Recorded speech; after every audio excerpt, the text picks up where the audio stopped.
How can the 49ers avoid a Super Bowl hangover? And what exactly does that look like? We got a little insight from someone who experienced it firsthand with the 49ers. Plus, a former 49er is right in the heart of a tampering investigation. It's too weird to believe, but we'll explain next.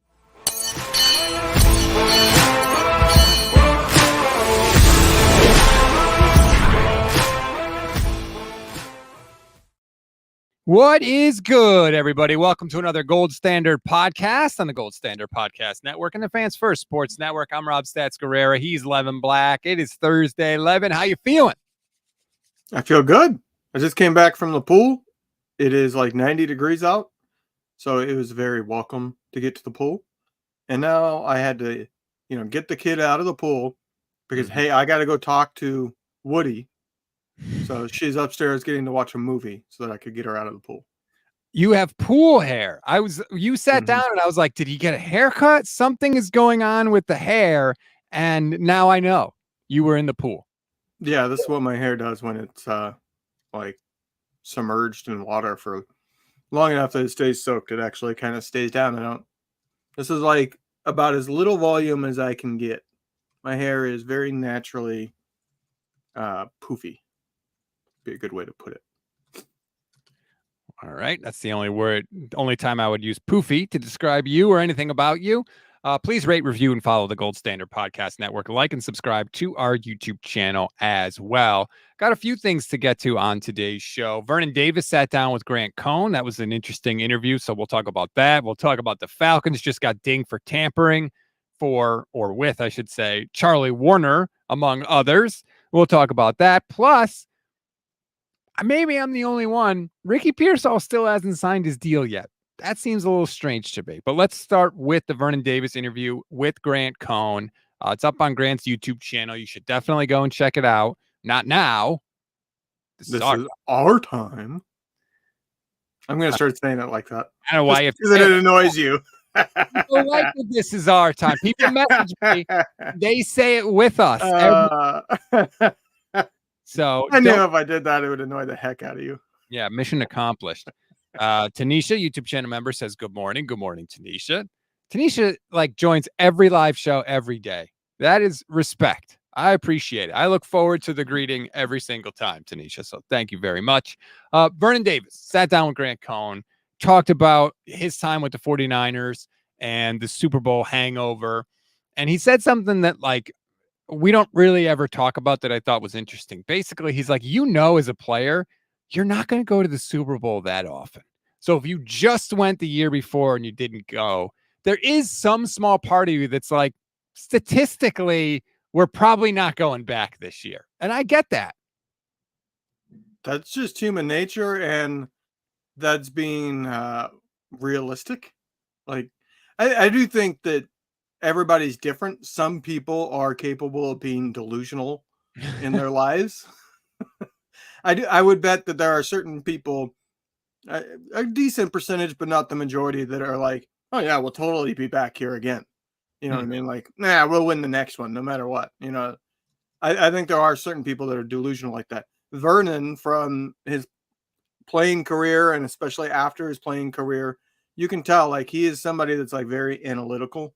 And I think he has a very analytical brain. So he's going to look at it in a realistic way. And the realistic reality of it, I should say, is that you may never get back. You can have a career that's Dan Marino. Mm-hmm. Sadly. And if I'm Kyle Shanahan, this is where I think you have to understand your role as a motivator, right? You having a motivational head coach in this instance is huge because there's no actual reason the 49ers can't get back to the Super Bowl. They're incredibly talented. Their whole offense is coming back. That was just at the top of the league. Their defense is still very, very good. I think there are some questions there, but certainly their defense is Super Bowl quality. The NFC, while improving, I don't think, certainly not as strong as the AFC, and it's utterly a winnable conference for the 49ers. There's no football reason why, but like you said, you're battling against human nature. So how does Kyle Shanahan push those buttons and try and motivate this group to climb the mountain again. I don't know what his strategy is going to be, but I do think that is a significant factor as to how good the 49ers do this year. I mean, there's a lot of examples you can look at in NFL history where a team lost a Super Bowl and everybody thought, well, this team will definitely be back. They're young. They got a quarterback who is only in the first couple of years of their career. They are going to win one. This is a team that could become a dynasty. They just didn't get it done this time. And then they never make it back.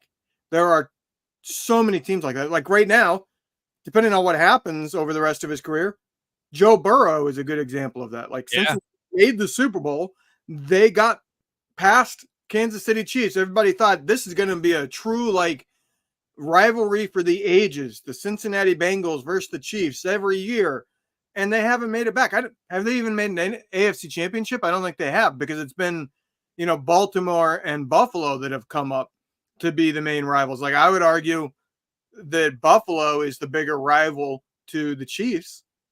The Bengals have become an afterthought in the AFC. Like they're the fourth team mentioned usually. So, and even five now with Houston. Burrow's he's hurt. I mean, he's played 4 years. 2 of those, he's had significant injuries. That definitely is a factor.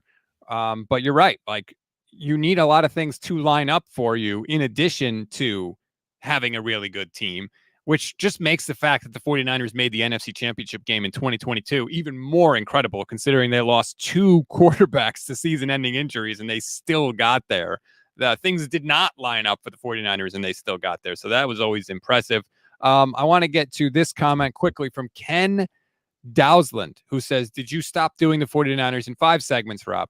Yes, but not permanently. I always stop doing them between the end of minicamp and the start of training camp, the 40 days of death, because basically nothing is going on. And I don't want to try and waste your time and force it by, trying to drum up some news and say, this is a big deal. This is news. You should care about this when nothing is going on. So I don't do them during this period. Every year I always take the 40 days off. They will be back as soon as the week of training camp. I will be back doing 49ers in 5. They're not going anywhere. This is just a temporary hiatus. I don't understand why you stopped doing them, considering you force it 5 days a week trying to sound smart. So why not do the 49ers in 5 when it's not so much you, it's just news? Yeah. You forced that joke. Speaking of forcing. Nick Eller, YouTube channel member, says, question for you two. Did the Niners learn their lesson from Buckner and don't want to move off Ayuk or Deebo until they know they have their replacement for them? Makes sense. They want to wait a year. I don't think that they have to do anything with Brandon Ayuk, and they know it. Like, they've got him by the short hairs. He's on the 5th-year option. It's a huge raise from what he's played on previously, and he can't really do anything about it. He could be unhappy, and he could sit out if he wants, but eventually he's going to have to show up because he can't sit out the whole year or his contract doesn't toll. So he's going to be back eventually, and they have Pearsall in the wings, assuming they get him under contract. They have Jacob Cowing. So I think they're like, we're good. So the situations are not the same. Like we need to forget about the Buckner situation and stop using that as kind of like, oh, is it that situation? Because no, the reason why the Buckner thing happened is because they truly were in salary cap, not hell, but they were very limited in what they could do due to the salary cap. And the reason for that is when they came in, the Niners were a laughing stock. When they started this regime in 2017, they had to overpay to get certain people. They had to front load contracts, which then limited their flexibility for the first wave of players that were drafted, were good, and you wanted to give a second contract. They overpaid for a Pierre Garçon because they had to convince these guys to come to a team that was a laughing stock in the NFL. Now that they've been around, they've been able to set things up as they want. All these contracts are pretty much backloaded to where they have flexibility. They've created a strong culture of guys re-upping to help the salary cap and getting some void years added on. They have flexibility at all times. They have built it in a way that they can choose whether they want to pay a player to stick around or not. So it's not the same situation. They never have a situation. The salary cap has never been, for the last few years, in a situation where they say we can't afford this guy no matter what. Even if we wanted to pay him, we can't pay him. Now, there have been guys that they've said we don't want to pay him, and that's different. And they might be saying we don't want to pay Ayuk $30 million. They may end up drawing that line in the sand, but they could pay him that if they wanted to. They could not pay Buckner what he wanted at the time that he wanted it because he wanted it front loaded, and they were limited in what they could do. And that's why they kept Eric Armstead, because Eric Armstead was willing to work a backloaded contract so that he could fit under the salary cap. It's not the same situation. The Buckner thing, to me, is more the outlier. It was the great player that they had to let go, that they didn't want to let go, and it's because they didn't get the salary cap and the roster set up to where they wanted yet, because they were only 3 years into it. Now they have it. They will always be able to pay whoever they want. It's just a matter of if they want to. Stefan Rinaldi, Dr. Stefan Rinaldi says, but how many of those players didn't pan out? I don't recall one bad dude from the 2017 free agent class that was necessary. Yeah, I don't think you're saying the Niners made a mistake by essentially paying like a crap tax. The team was crap, so they had to pay more to get people to go there. You're not saying it didn't work out. You're just saying it's a thing that they did. Yeah, it's a thing that they had to do. Yeah. If they hadn't done that, they would have been, I think it would have been hard to change the culture. They needed to change the culture to we're serious about winning. Right. And if you come in and say, we're serious about winning, but we're not going to front load contracts, we're not going to pay to get free agents in here to try to win, we're going to penny pinch, then it falls on deaf ears. They had to pay, like the Pierre Garçon. It didn't work out because he got hurt, but the contract wasn't bad. Like, there's two different ways of looking at contracts, and it's important to always clarify how you're looking at it. Yeah, there's retrospect, and you can say in retrospect, hey, that contract didn't work out. But if you're talking about whether or not they should have done it, to me, I always look at that in the moment when they sign that contract. You can't predict the future. And in the moment, that Pierre Garçon contract was seen as like, this is the big one where it's clear this regime is different.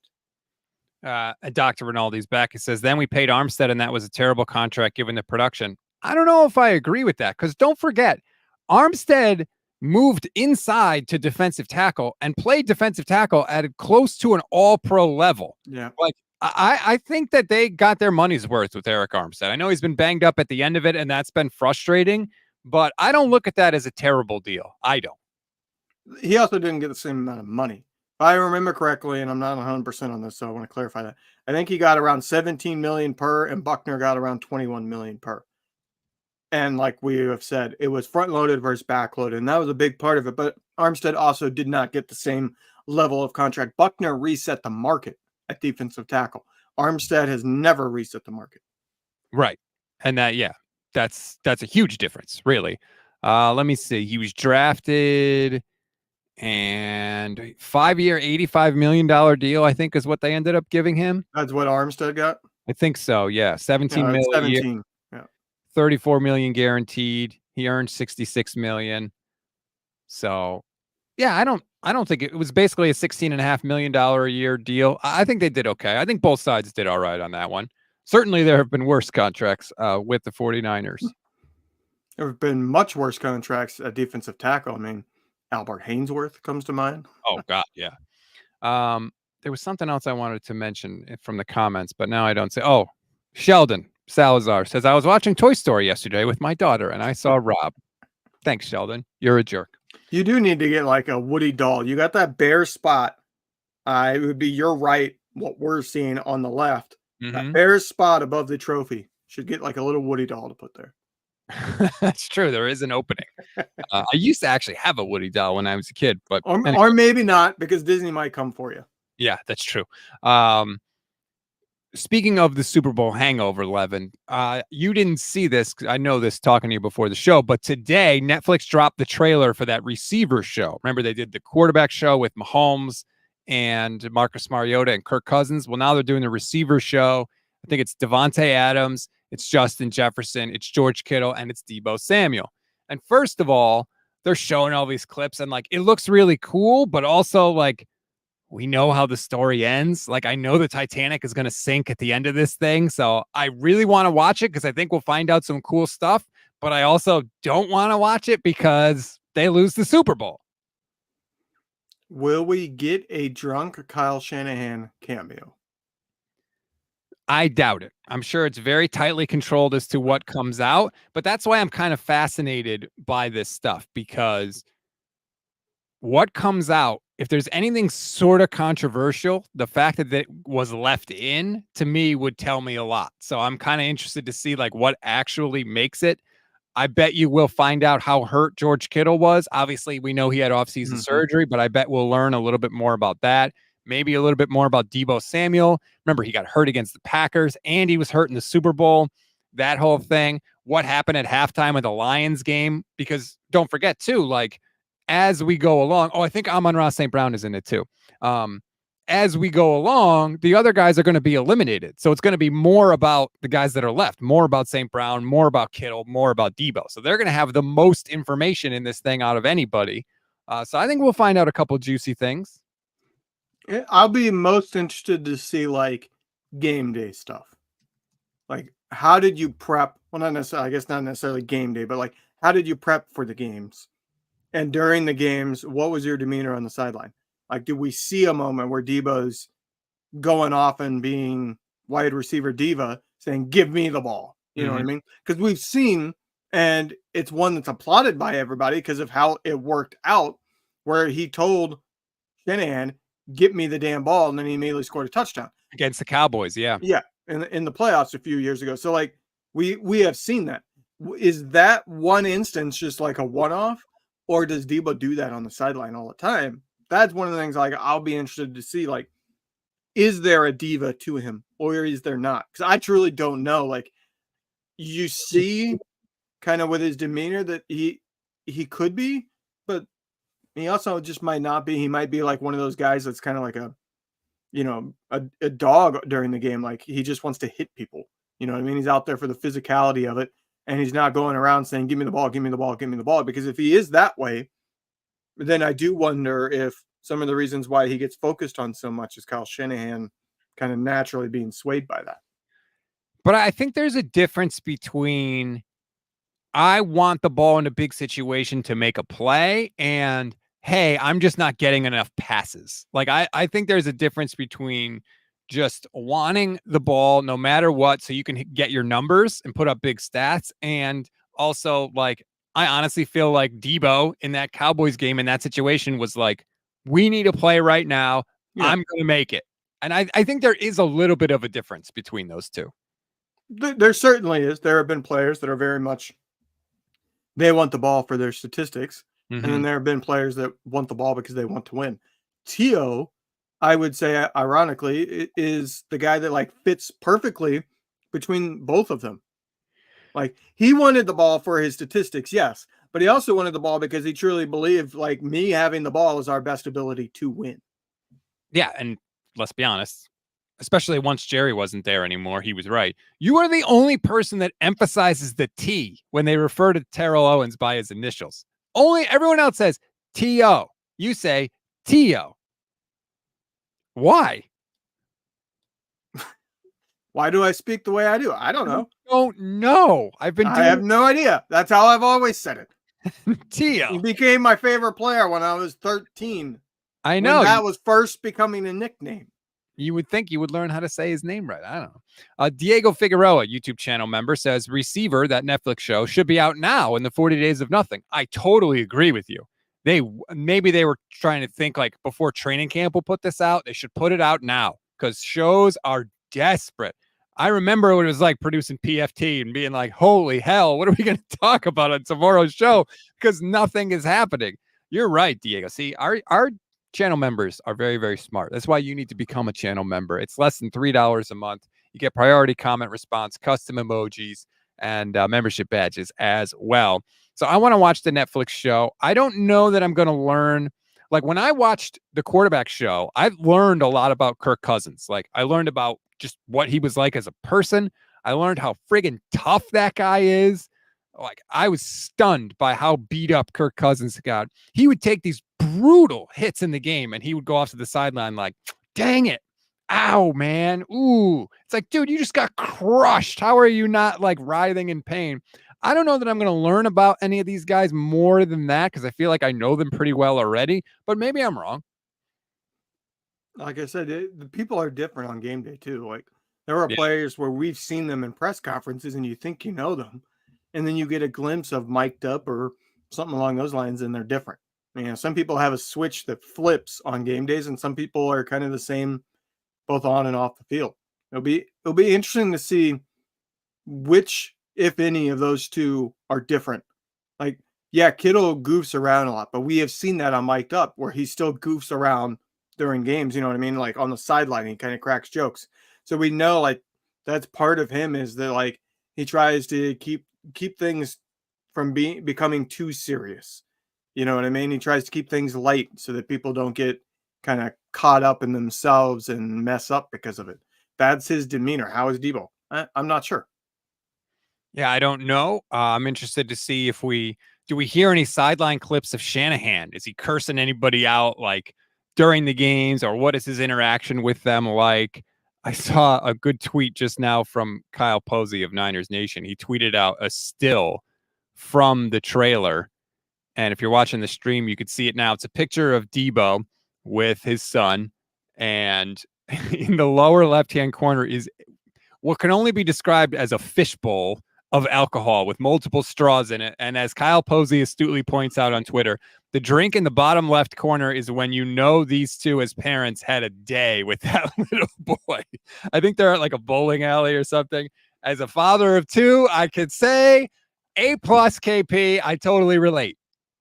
Yeah, that is a very big drink. It's huge.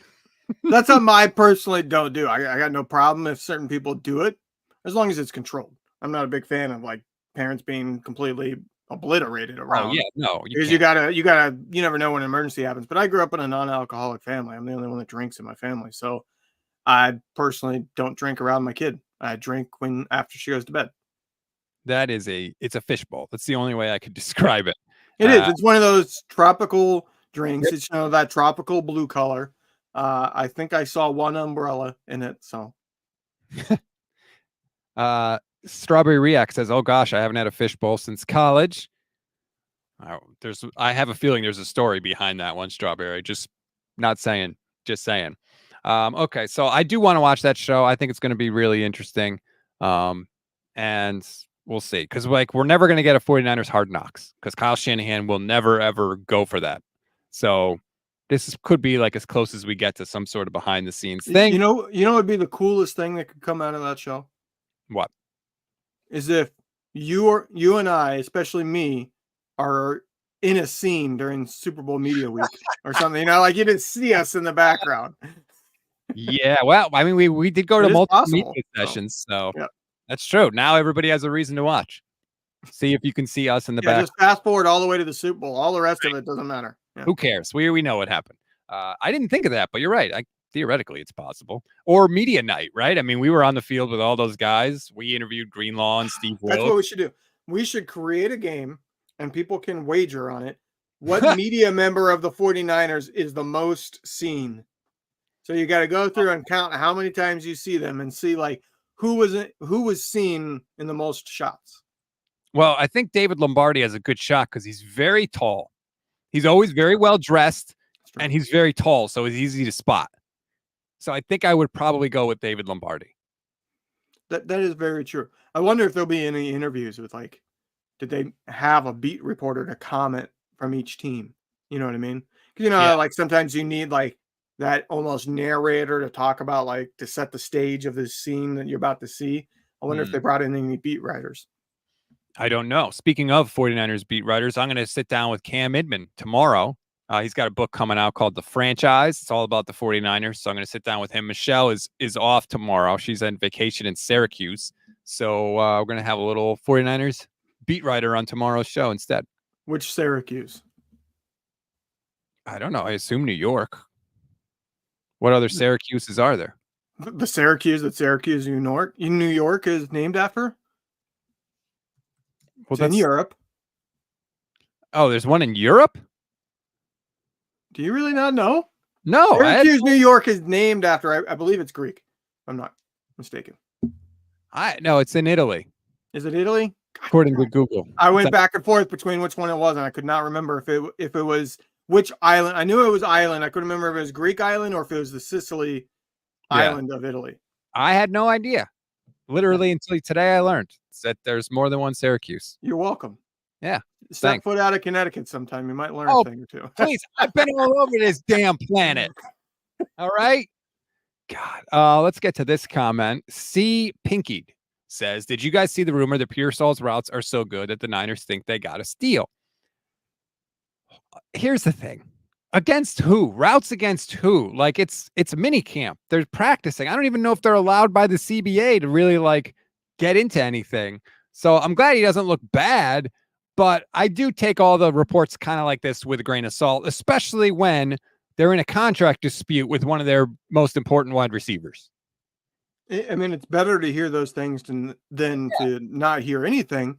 But do I trust it? No. Do I think it's quite possible? Yeah. But the problem is like you said, there's no contact. And I actually saw Vish bring this up first on Twitter a few weeks ago when rookie minicamp was going on. And I was like, yeah, that's a good point. I remember another highly drafted 49er player from a couple of years ago that had crazy good routes. And even Richard Sherman was saying that guy could be, the best wide receiver in the league. He's got true number one potential. And that was Dante Pettis. Some people change when the pads go on. Some people change when like they get hit. Some people change when the pressure is real. Now, Pearsall does seem like somebody that likes contact. So I'm not sure that he will change because he got hit. But Dante Pettis, I think, crumbled, one, due to pressure, and two, due because he didn't like to be touched. He's just one of those wide receivers that did not like to be physically manhandled. Kind of a bad career choice if you don't want to be just throwing that out there, Dante. Baziman, I got to learn how to say this name. Is it Bazimayan? I don't know. But anyway, Baziman says, oh boy. Bazim Can't wait to watch receiver. Who wants to relive another Super Bowl loss? Show of hands. And Diego with the comment of the day so far. Can't wait for Netflix's content creator. For the record, I would be open to that. If they want to bring cameras to my little basement here. I don't know any content creator that wouldn't be open to that. You know how many followers you're going to get over that? Even if it's like bad, you're going to get a lot. And let's be honest. If you were going to do, I would not be the 49ers content creator that they would cover. They would cover Brad Graham. But I'm just saying, Netflix, I'm open to it. For a very small fee, I will allow it. Pretty sure they can afford it. Strawberry React says, how is Ricky Pearsall a steal? He's a first-round draft pick. Fair point. And like I said, like if he ends up better than Neighbors or Harrison or who's the other one? I got Romeo Cornell stuck in my head, but it's not Romeo Cornell. It's the it starts with an R. If he ends up better than them, thank you, Odunze. If he ends up better than them, then people say, oh, he was a steal. This was supposed to be like the greatest wide receiver class, and he ended up the best one. Yeah. Strawberry React says, if Cowing turns into something, he could be a steal. Wedgie Antilles, more education. Rob, a lot of towns and cities in New England are named after towns and cities in the original colonial country, i.e. York, England, New York. Yes, I know that there are some New London, New York. I get it. I didn't know Syracuse was one of those. That's all. But I know that. Where's the original Haven at? Because there's New Haven. So where's the original Haven? Not only is there New Haven, there's North Haven, there's West Haven, there's East Haven.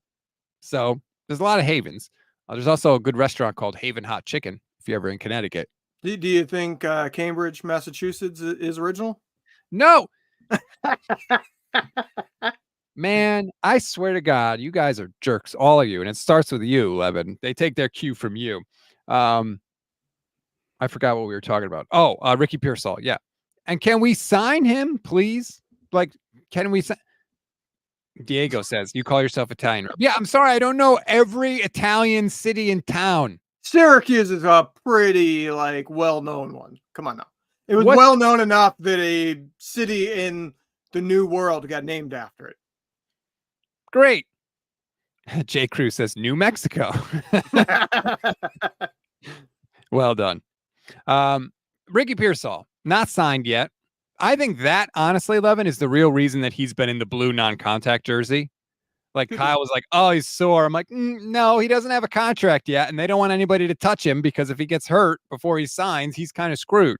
So everybody else is signed from the whole draft class, from the undrafted free agents, all of that. Like, what are we waiting for here?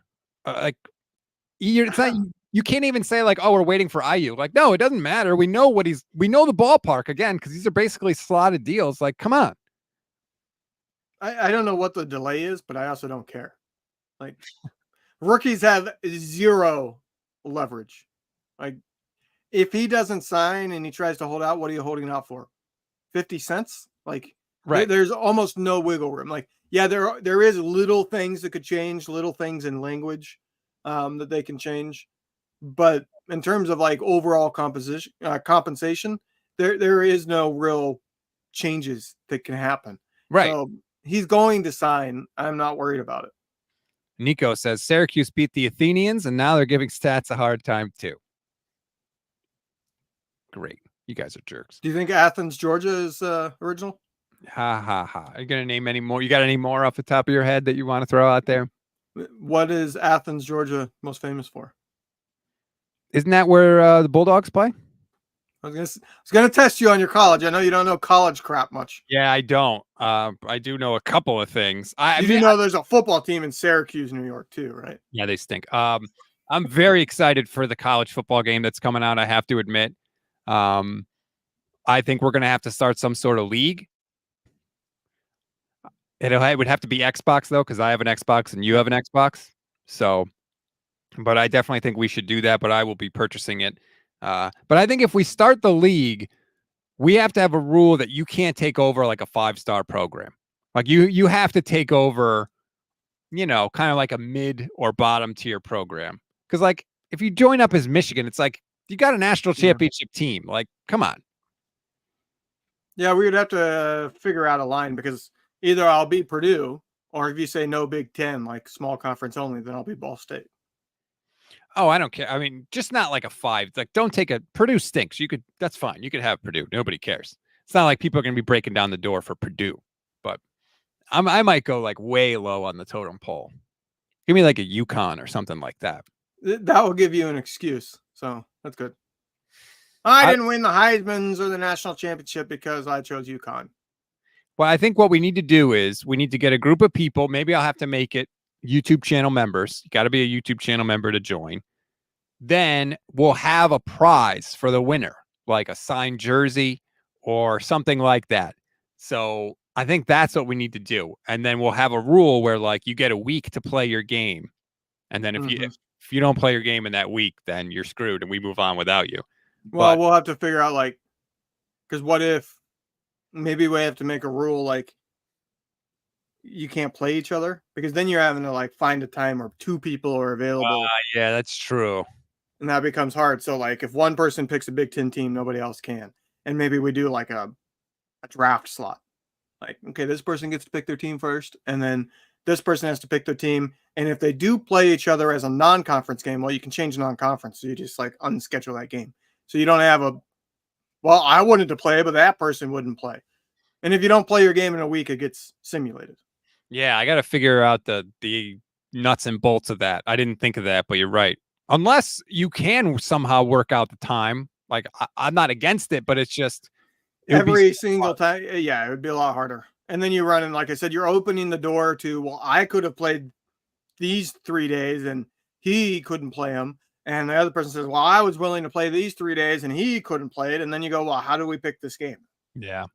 All right. Well, we'll have to figure that out. And I'll put it up on the community tab on YouTube, all the details and everything once we get going.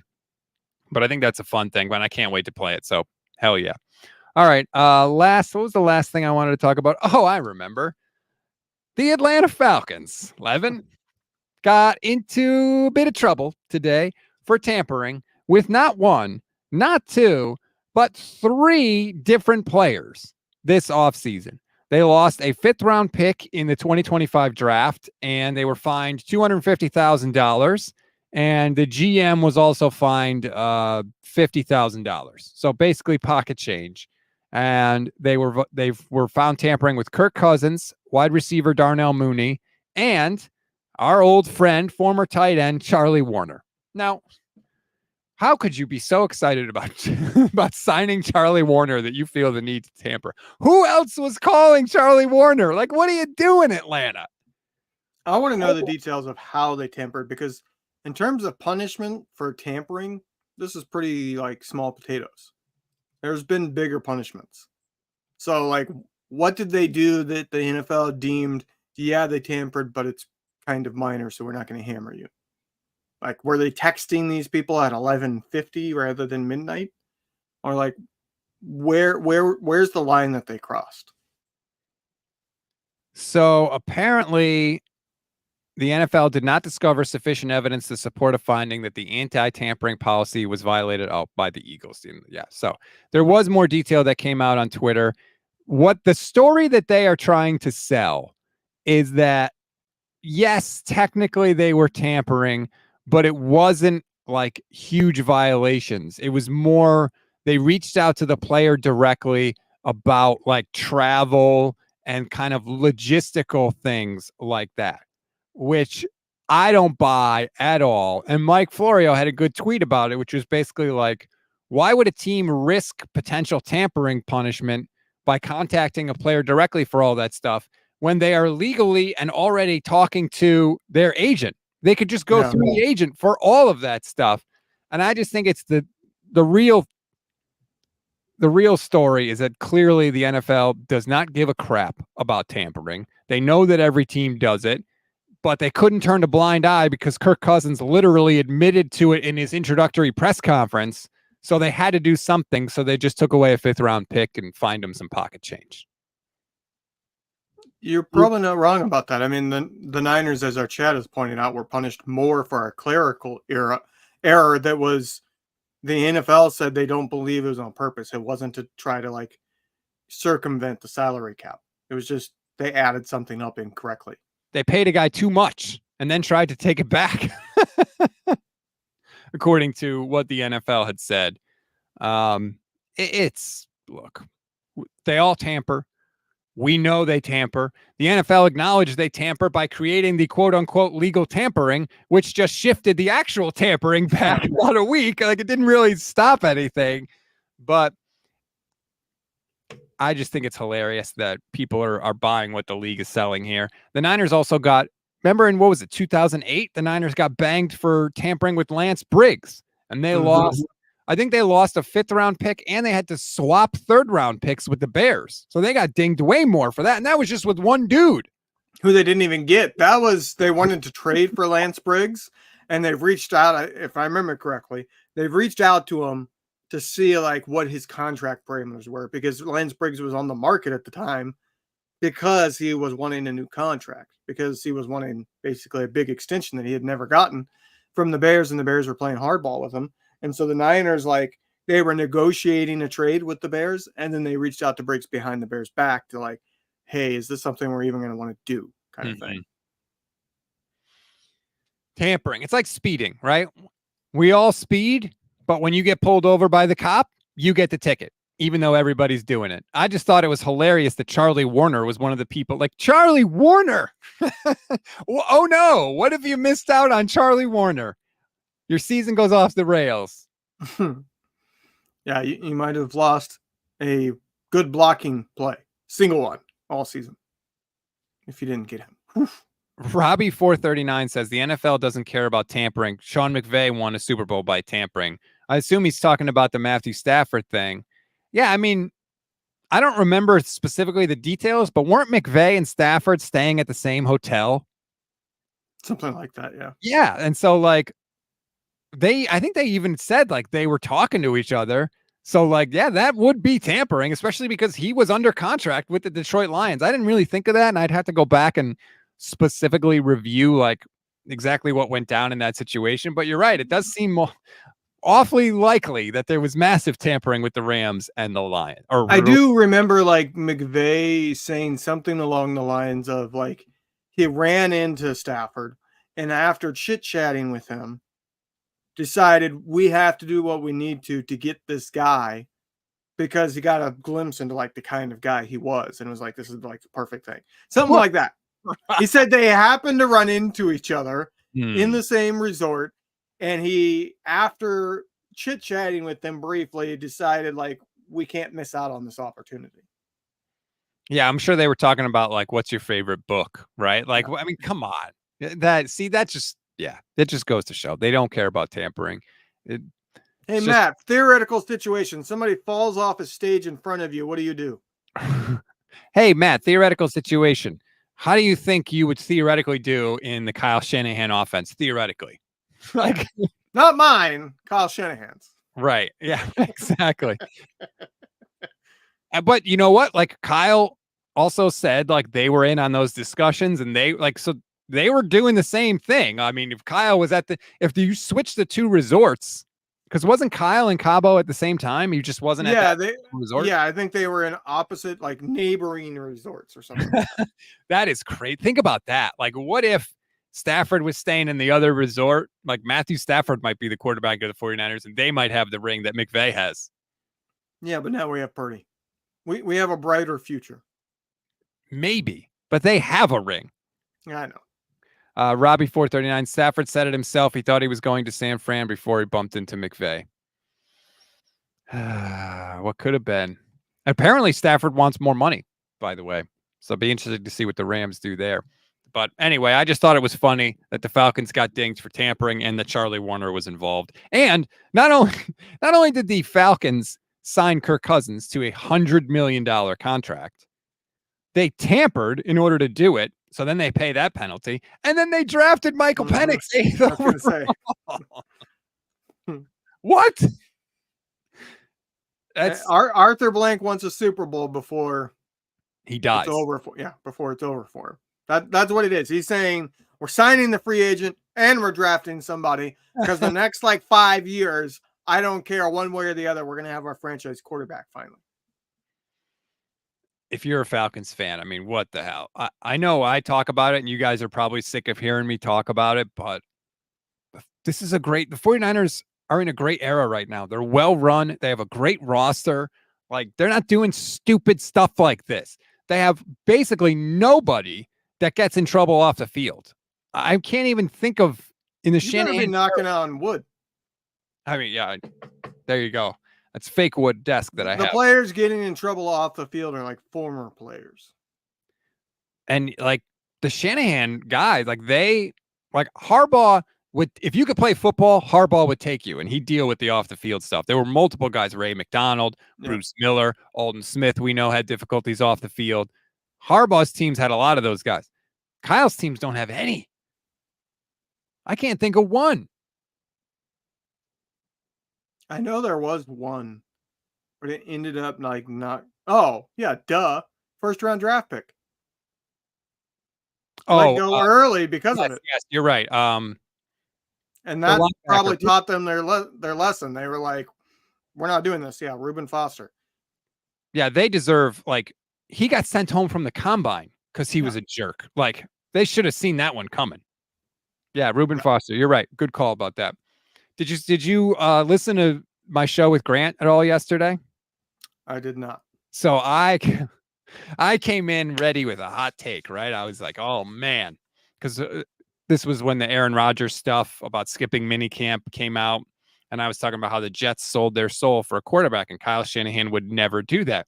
And very calmly, Grant was just like, they tried to trade for Aaron Rodgers before the 2021 draft. And I was like, damn, I'm totally wrong. You're 1,000% right. Like, completely shut me down. I had completely forgotten about that. And I had no response. I was just flat wrong. It's all right. Grant was flat wrong on something earlier this week. He was putting Matt Stafford up there with basically as like a top 10 all-time quarterback. Oh, yeah. I think I saw something like that. You've never been on the Stafford train. I saw your tweet about how you can even be on a Stafford train. what's his argument for top 10? Because he's top 10 in yards? Well, that's an era thing. Everything's easier to pass. So is Eli Manning. So is Matt Ryan. So is Philip. In this era, he's completing like 62% of his passes in his career. If he played in a different era, like the Elway era of the 80s and 90s, one, Stafford's constantly banged up and he can barely get touched in this NFL, so he wouldn't have made it. Two, he would be completing like 55% of his passes in a different era and would have been replaced. It's not accurate enough. I wonder if he'd be singing that same tune as Stafford was wearing, scarlet and gold. I would be heavily critical of him. Yeah. I would not be to that degree. Sure. Especially if he had won a Super Bowl with us, but I do not.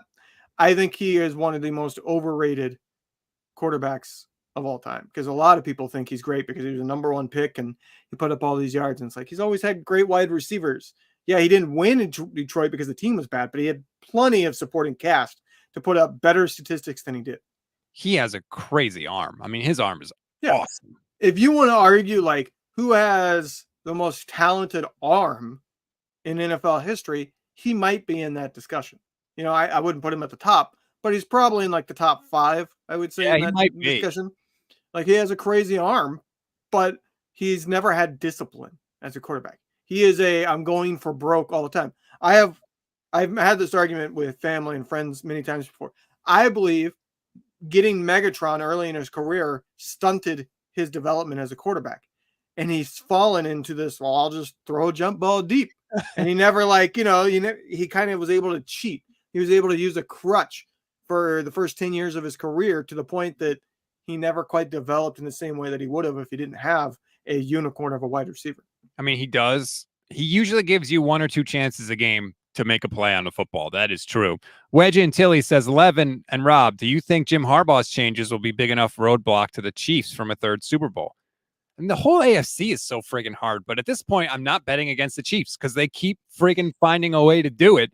But yeah, I think it's totally reasonable to say, you know, Herbert with Harbaugh there, or the reigning MVP, Lamar Jackson, or Josh Allen in Buffalo, or maybe Joe Burrow in Cincinnati if he could stay healthy, or the Dolphins possibly, I don't know, or maybe the Texans, as you said, Levin. Like, there's a ton of reason to think that the Chiefs won't get back to the Super Bowl. But until they do at this point, Patrick Mahomes has never failed to get to at least the AFC Championship game when he's been the starter. I got to pick them to go back. I'm really torn on the Chargers and like how good they'll be this year, because it's kind of different than the Niners situation. The Niners, I think we would agree, like, we felt like this is a crazy talented roster that's missing the quarterback and the coaching. And they got the coaching, and he was able to make the quarterback good enough. Alex Smith, he was able to reestablish his confidence and give Alex Smith a real chance of becoming something. But that defense, Frank Gore, like, they had a crazy talented team. They just needed the other parts. Whereas I feel like the Chargers they have the quarterback and nothing else. Like, the defense is falling apart. They're constantly injured. They have salary cap issues because they've paid some people that have ended up being like major injury issues. Joey Bosa, drawing a blank on the safety. I got Quentin Jammer stuck in my head because I went back in the day to the Chargers in my head. Derwin James? Yeah, Derwin James. Like, they've paid big money to people that are never healthy. And so I don't know that it's the same situation. It's not a team that's like, well, you just get the coaching and a quarterback who doesn't crap the bed every game, and they're a championship caliber team. That's true. I think that Harbaugh's best chance to be successful, though, I feel like is early. Joe Staley kind of talked about how, like, he wears thin after a while. So he sort of has like one set of moves that he goes to everywhere. Like, he literally talked about how at Michigan, like, they were wearing the bus driver shirts exactly like they wore with San Francisco. Like, he's got his stuff and it works. And so maybe his best shot will be the first couple of years. We don't know. We'll have to see. Vernon Davis also talked about the end of the Harbaugh era with Grant Cohn. And he was basically like, we knew Harbaugh wanted control and the Niners didn't want to give him as much control as he wanted. And it just crumbled. And it absolutely crumbled at the end. There's no way that they should have gone 8-8 there last year with the talent they had on that team. Yeah, I look at the end of the Harbaugh era as like a lot of people are like, well, the Niners screwed that up. That's on Jed York. He chose the wrong person in bulk. I look at it as like the relationship had run its course. I think Harbaugh was burning out. He'd gotten so close losing that Super Bowl. I think he had a hard time dealing with the Super Bowl hangover. And I think, as Joe Staley has pointed out to us, like, yeah, his stuff was starting to wear thin on us because he was still saying, like, who's got it better than us in like year, 4 or 5. And it was like, okay, dude, something else now. Yeah. It's kind of how Staley put it. That's not a word for word. And like, there were reports of like Harbaugh storming into Bulky's office and Jed York's office and like literally destroying their desk because he was mad about not getting like final say and just playing power moves. I think he had run his course. Like, I don't blame the Niners for it, and I don't blame Harbaugh for it. I would have tried to keep the coach over Bulky, but like, I'm old enough to remember what Bulky's reputation was at that time. And he was very well, he had a very good reputation at the time. Like, when they were winning games, a lot of people talked about Bulky like, oh, he's one of the best teams. I remember being a Niners fan during then. We all thought Bulky was one of the best GMs until they started losing, and every single one of his replacements and his drafts were like, you're not getting anything out of these. All these players suck. And then people started to look at him a little more critical and realize, oh, a lot of the players that are really good on this team, he didn't draft. Scott McLuhan did. And by the way, Trent Baalke loved to take guys coming off ACL injuries. He did it like, what was it, like 4 years in a row or something like that? I think that they may have been able to get a little more juice out of the orange if they had signed a GM that Harbaugh didn't hate. Like, they didn't speak to one another. So they might have kind of slowed the descent. But I agree with you. I think that they were on a downward trajectory. And the real issue, one, was not being able to make it work with Harbaugh, but then who they chose to replace him. I mean, Jim Tom Sula and Chip Kelly and the rosters were just hideously bad. And so then, we had what we had, and then eventually we got Kyle Shanahan, and here we are today. But yeah, it'll be interesting to see what Jim Harbaugh does. We play the Chargers this year, don't we? Mm-hmm. So we'll see old Jim. Hopefully he'll have a sideline freak out. And I will be there'll be some Chargers press conference in 49ers in 5 that week. I'll tell you that. I'm trying to remember. That game's in LA, I believe. It is. Wait, did we not play the Chargers? I was convinced that we played the Chargers this year. I know we play the Chiefs. Oh, that's because the Chiefs are like that extra game. So it's throwing me off. Because usually when you play you only play one division in the opposing conference every year. But the Chiefs are like the one-off 17th game. I forgot about that. That's my bad. It's the AFC East that we're playing with the Patriots and Bills and all those teams. And the Jets, and the Dolphins. For some reason, are we playing them in the preseason? No, we're not even playing them in the preseason. I don't know why I had that in my brain that we played the Chargers this year, but I was wrong. Flat out wrong. Oh, well. All right. That's all I had. Did you have anything else you want to get to on today's show? Nope. I'm ready for the season. I'll get to that. Yeah. So again, remember, I'm going to Disney next week, so I will not have any pods. I will not be able to put out any podcasts. I know that you are maybe considering doing some live streams next week. Is that still happening? I might do one. I got to reach out to Michelle still, see if like she wants to do a show, or I might just pop on for a half hour, especially if there's like any news, like not even like big news, just something. I'm sure I'll probably pop on, but like, I mean, I would assume like, I guess I should ask you this. I'm going to ask you public. If Ayuk signs, are you going to like make time in the hotel? That's about the only news I can think of that would be like big enough of like, oh crap. I would have to do it from my phone. Maybe I could like pop in for a minute, but we're going to be like in the park, Yeah. So like if Pearsall signs, I might do something just like a 10-minute react. Ayuk signs. Yeah. I'm sure that'll be like a full reaction. I'll try to get somebody else to come on. There are 10 first-round draft picks that have yet to sign. So it's not just the 49ers. Basically, a third of the league has them on side. That makes me feel a little bit better. Nico says, Rob, after about 24 hours in Disney, you might wish you were doing pods. I always wish I was doing pods. Like, I love doing shows. Rob, I got a task for you, and I don't care that you don't want to do it. You're going to do it. They have to have adult-sized Woody costumes in Disney. Well, I'm sure there'll be Toy Story stuff there. Or at least recreate like the Spider-Man meme when you run into Woody. Okay. That I can promise if it happens. Diego says Ayuk signing while Rob is in the Star Wars or Star Tours. We will be doing all the Star Wars stuff because I love Star Wars and my son loves Star Wars. And so anything that happens there, we may be building a lightsaber. That could be a thing that takes place.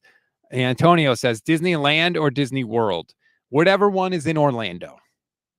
I think that's land, right? No, that's World. Whatever. By the way, Disney is ridiculously expensive. You no think way. There's a reason why I've never been. It is insane now. Not only do you have to $250 a day or something like that just for the tickets, right? You have to pay to get into the park. Then, if you want to try and get a chance to go on some of the rides, you got to pay $25 per person per ride for like some of the big name rides. Then there's like some of the other rides, like this Star Wars ride is just a separate $20 just to go on. Even if even with all the other stuff, it is going to bankrupt me. So I need another Super Bowl run just to be able to afford this damn Disney trip. At least you can afford it. Look on the bright side. Well, that's because my in-laws are Disney Vacation Club members and they're paying for the hotel. So that's the only reason we're able to make it work. Have you ever been on the Star Wars ride, Rob? No, I haven't. I've heard it's very cool. It's Smuggler's Run, I think it's called. My wife keeps telling me that I should post content from Disney, like the rides that I'm going on. And she thinks I should like make YouTube shorts and post it. I think people have no interest in that whatsoever. You tell me in the chat. Would you care at all? Are you interested in that at all? Because I would, but I don't think anybody cares. I mean, the less I see of you, the better. Right. So that's my opinion, at least. Oh, Rise of the Resistance. Well, I didn't know about that one, but I'm sure we'll try and do that one too. Leaving says, went to Disney World mid-July. The pavement was melting. I'm sure we're going to load up on the sunscreen, although it's not supposed to be crazy. It's supposed to be in like the high 80s, which definitely tolerable. Not bad for that time of year there. Yeah. So, but anyway, that's what's up. If you missed it, 49ers in 5 is on hiatus right now, but it will be back the week of training camp. No audio podcast next week, but Levin is going to do some streams, particularly if we have news. Basyman says David Lombardi would post it. He probably would post it. Anyway. Yeah, I saw that. We need to get clarification on that name because I bet it's like Bazemian. It could be. How have you not put it in the chat? I see a bunch of comments from you, but I don't see the actual pronunciation in the chat. We want to get your name correct. We care. Right. I hate when I get people's names wrong. We're here for you. Bazzy or Bazim or whatever it is. Castro Coop says no interest whatsoever. See, he's like me. I wouldn't have interest in it, but some people do. If you want it, I'm happy to post it. I just didn't think you cared. That's all. Oh, yeah. Diego, random team thoughts while you're in the 3-hour queue. The lines are going to be ridiculous. But anyway, enjoy the rest of your Thursday. We got it. Bazemian. All right. Bazemian. All right. We'll get it right from now on. Thank you very much. Enjoy the rest of your Thursday, everybody. Please rate, review, and follow the Gold Standard Podcast Network. Like and subscribe to the YouTube channel. Please and thank you. Levin, what do you got going on the rest of the day? For the rest of the day, I'm not sure. Tomorrow, I work in the evening, but we might go back to the pool. We joined a community center that has a really nice pool for a 4-year-old. Oh, there you go. All right, everybody. Have a good one. We'll talk next week or the week after.